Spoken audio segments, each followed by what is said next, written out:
அனைவருக்கும் எனது அன்பான வணக்கங்கள். இன்றைக்கு நம்ம பார்க்க போகிற சமையல் குறிப்பு, மீதமாக இருக்கிற இட்லியை வச்சு செம்ம சூப்பராக நம்ம வந்து குர்குரே எப்படி பண்ணுறதுன்னே பார்க்கலாங்க. இது வந்து சாப்பிட்றதுக்கு வந்து குர்குரே மாதிரியே இருக்கும், ரொம்பவே டேஸ்ட்டில் இருக்கும், ரொம்ப ஈஸியான ரெசிபி தான். பாருங்கள், இந்த வீடியோவில் பார்க்கும்போதே தெரியும் எவ்வளோ அப்படி நல்ல முறுமுறுன்னு ரெடி பண்ணியிருக்கேன். அப்புறம் வந்து இதில் வந்து ஒரு சில மசாலா ஐட்டங்கள்லாம் மிக்ஸ் பண்ணும்போது அப்படியே ரியல் குர்குரே சாப்பிட்ற மாதிரியே இருக்கும். ரொம்பவே ஈஸியான ஒரு சமையல் குறிப்பு தான். ஆனால் டேஸ்ட் வந்து அப்படி பாருங்கள், வெளியில் வந்து நல்ல கிறிஸ்பியாக இருக்கும், உள்ளே லைட்டாக அந்த இட்லிக்குள்ளே அந்த சாஃப்ட்னஸ் இருக்கும், அவ்வளோதான். ஆனால் சாப்பிட்டுக்கிட்டே இருப்பீங்க, ஒன்று கூட மிஞ்சாது, அந்த அளவுக்கு எல்லாரும் அடிப்படின்னு சாப்பிடுவாங்க வீட்டில் உள்ளவங்க, அவ்வளோ டேஸ்ட்டாக இருக்கும். இப்போ இது எப்படி தயாரிக்கிறதுனே பார்க்கலாங்க. நம்ம வீட்டில் வந்து எப்படி ஒரு 2 அல்லது 3 இட்லி வந்து மீதி ஆகத்தான் செய்யும். அந்த மாதிரி டைமில் நீங்கள் இந்த ரெசிபி ட்ரை பண்ணி பாருங்கள். மொதல் நாள், அதாவது நேற்றுக்குள்ளே இட்லி, ஒரு நாள் ஆன இட்லி கூட பயன்படுத்தலாம். ஆனால் ரொம்ப புளிச்சிட்டுன்னா அந்த இட்லி பயன்படுத்தாதீங்க. இப்போ பாருங்கள், அந்த இட்லியை வந்து இந்த மாதிரி கட் பண்ணிக்கோங்க. நல்லா கொஞ்சம் நல்லா திக்காக இருக்கணும். நம்ம ஃப்ரெஞ்ச் ஃப்ரைஸ்க்கு எப்படி கட் பண்ணுவோம், பொட்டேட்டோ உருளைக்கிழங்கு எப்படி கட் பண்ணுவோம், அந்த மாதிரி கட் பண்ணி எடுத்துக்கோங்க.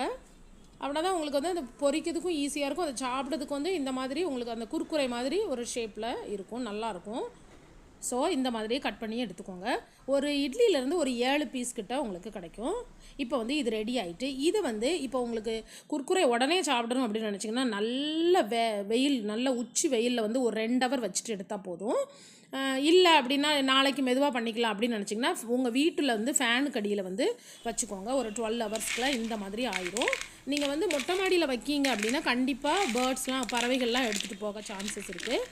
ஸோ நீங்கள் வீட்டில் இப்போ பொறுமையாக பண்ணனா வீட்டில் வச்சே நீங்கள் காய வச்சு எடுத்துக்கலாம். ஏன்னா பேர்ட்ஸ் ரொம்ப ஈஸியாக எடுத்துகிட்டு போயிடும்.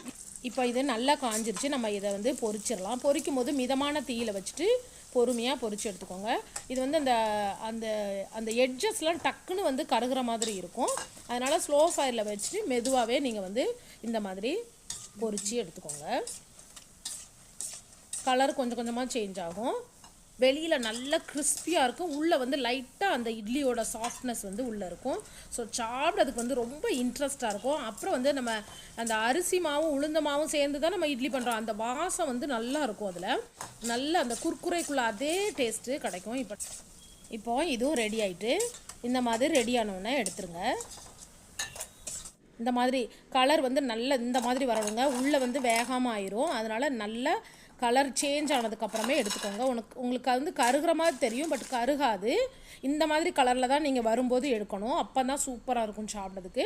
இப்போ வந்து கொஞ்சம் உப்பு போட்டிருக்கேன், கொஞ்சமாக அவங்களுக்கு தேவையான அளவு உப்பு போட்டுக்கோங்க. நான் இட்லி மாவில் நம்ம உப்பு போட்டுக்கோம். அப்புறம் மிளகு பொடி, அப்புறம் கொஞ்சமாக மஞ்சள் பொடி தூவியிருக்கேன், அப்புறம் கொஞ்சமாக ரெட் சில்லி பொடி தூவியிருக்கேன், அப்புறம் வந்து கொஞ்சமாக சாட் மசாலா கூட தூவிக்கலாம். அவ்வளோதான். நான் என்ன மசாலா எல்லாம் தூவினேன் அப்படின்னு நான் வந்து டிஸ்கிரிப்ஷன் பாக்ஸில் உங்களுக்கு கொடுத்துருந்தேன், நீங்கள் செக் பண்ணி பார்த்துக்கோங்க. இப்போ வந்து கொஞ்சமாக சில்லி ஃப்ளேக்ஸ் தூவியிருக்கேன். ஆக்சுவலி வந்து சும்மா அப்படியே ஃப்ரை பண்ணி சாப்பிட்டாலே செம்மையாக இருக்கும். உங்களுக்கு கொஞ்சம் மசாலா போட்டால் தான் பசங்கள்லாம் சாப்பிடுவாங்க, அதனால் இந்த மாதிரி. இப்போ வந்து கருவேப்பிலையை வந்து நல்லா பொரிச்சிட்டு அதை நல்லா உடச்சிட்டு அதோட சேர்த்து மிக்ஸ் பண்ணிக்கோங்க, நல்ல மணமாக இருக்கும். அவ்வளோதான். இப்போ செம்ம சூப்பராக மீதமாக இருக்கிற இட்லியை வச்சு நம்பர் 1 ஸ்நாக்ஸ் நம்ம வீட்டிலையே தயாரிச்சிட்டோம். ரொம்ப சூப்பராக இருக்குங்க. நல்லா, அதாவது வெளியில் நல்லா கிறிஸ்பியாக இருக்கும், உள்ளே இந்த மாதிரி இருக்கும். ஆயில் குடிக்குமோலாம் பயப்படாதீங்க, ஆயிலெலாம் குடிக்காது. லைட்டாக அந்த ஃப்ரை ஆகிற டைம் வந்து ஆயில் குடிக்கிற மாதிரி தெரியும், பட் ஆயில் வந்து எதுவுமே குடிக்காது. ரொம்பவே அருமையாக ஃப்ரை ஆகி வந்திருந்தது, செம்ம சூப்பராக இருந்தது. கண்டிப்பாக உங்கள் வீட்டில் நீங்கள் ட்ரை பண்ணிவிட்டு எனக்கு மெசேஜ் பண்ணுங்கள், அதாவது கமெண்ட்ஸ் பண்ணுங்கள். தேங்க்யூ ஸோ மச் ஃபார் வாட்சிங்.